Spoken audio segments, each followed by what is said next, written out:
प्रधानमंत्री नरेंद्र मोदी ने ऑपरेशन सिंदूर के बाद पाकिस्तान को दुनिया के सामने बेनकाब करने के उद्देश्य से 33 देशों का दौरा कर लौटे सांसदों के प्रतिनिधिमंडल से मुलाकात की। इस मौके पर प्रतिनिधिमंडल के सदस्यों ने यात्रा का फीडबैक लिया। प्रधानमंत्री ने प्रतिनिधिमंडल में शामिल सदस्यों के काम की प्रशंसा करते हुए कहा कि आतंकवाद की समस्या को समाप्त करने की आवश्यकता पर भारत का मजबूती के साथ पक्ष रखा है। सभी सदस्यों ने पाकिस्तान की कारस्तानी को उजागर किया है। सिंदूर के बाद पाकिस्तान प्रायोजित आतंकवाद के विरुद्ध भारत के कड़े रुख से दुनिया को अवगत कराने के लिए भेजे गए सर्वदलीय प्रतिनिधिमंडलों से प्रधानमंत्री नरेंद्र मोदी ने मंगलवार को मुलाकात की।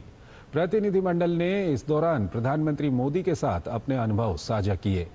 केंद्र सरकार पहले ही उनके कार्यों की प्रशंसा कर चुकी है। इन 7 प्रतिनिधिमंडलों में 50 से अधिक वर्तमान सांसद शामिल थे। साथ ही पूर्व सांसदों एवं पूर्व राजनयिकों को भी इनका सदस्य बनाया गया था। इन प्रतिनिधिमंडलों ने 33 देशों की राजधानियों एवं यूरोपीय यूनियन की यात्रा की। 4 प्रतिनिधिमंडलों का नेतृत्व सत्तारूढ़ गठबंधन के सांसद कर रहे थे, जिनमें 2 भाजपा, 1 जदयू और 1 शिवसेना के थे, जबकि 3 का नेतृत्व विपक्षी सांसद कर रहे थे, जिनमें कांग्रेस, द्रमुक और राकांपा एसपी के सांसद शामिल हैं। भाजपा सांसद रविशंकर प्रसाद एवं वैजयंत पांडा, कांग्रेस के शशि थरूर, जदयू के संजय झा, शिवसेना के श्रीकांत शिंदे, द्रमुक की कनिमोई और राकांपा एसपी की सुप्रिया सुले ने इन प्रतिनिधिमंडलों का नेतृत्व किया। प्रधानमंत्री नरेंद्र मोदी ने सोशल मीडिया प्लेटफॉर्म एक्स पर लिखा, विभिन्न देशों में भारत का प्रतिनिधित्व करने वाले विभिन्न प्रतिनिधिमंडलों के सदस्यों से मुलाकात की और शांति के प्रति भारत की प्रतिबद्धता और आतंकवाद जैसी वैश्विक समस्या के उन्मूलन की आवश्यकता पर विस्तार से चर्चा की। हमें इस बात पर गर्व है कि उन्होंने प्रभावशाली तरीके से भारत की आवाज को अंतर्राष्ट्रीय मंचों पर प्रस्तुत किया। Certainly was very, very pleasant to all of us. I think he saw this as an opportunity to thank the delegations for their service, and he was very pleasant. He spent more than an hour with all of us, an hour and a quarter. He walked around the lawn to different tables, talking to different groups of people. We all sort of chatted with him in a very informal way. It was not a formal meeting at all. There were no formal speeches, or even those of us who had given him our reports on the trip did not present those reports or speak to them particularly, but it was a good, lively, informal conversation.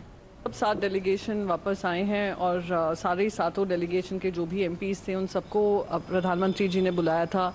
हमने अपना जो भी हमारा experience रहा उनके साथ share किया। उन्होंने काफ़ी पेशेंटली हमारी बातें सुनी और मैं बस यही कहूँगी कि जो डीब्रीफिंग होता है और जो जिस काम के लिए हमें भेजा गया था उसके बारे में हमने अपना बात रखी है। 7 प्रतिनिधि मंडल, जिसमें भारत के कूटनीतिक विशेषज्ञ भी शामिल थे और उसके साथ साथ विभिन्न राजनीतिक दलों के संसद में जो नुमाइंदे हैं वो भी उसका हिस्सा थे।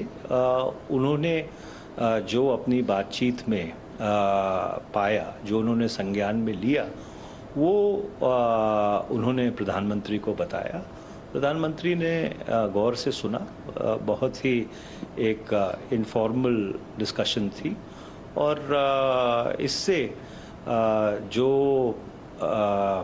जो मसौदा अलग अलग प्रतिनिधि मंडलों ने इकट्ठा किया था, क्योंकि सभी लोग 10 दिन बाहर लगा के आए हैं और बहुत सारे लोगों से मिल के आए हैं और विभिन्न स्तरों पे मिल के आए हैं, उस सब का एक जो सटीक सार था वो आज लोगों ने एक दूसरे से भी उसके बारे में बात की, प्रधानमंत्री से भी बात की।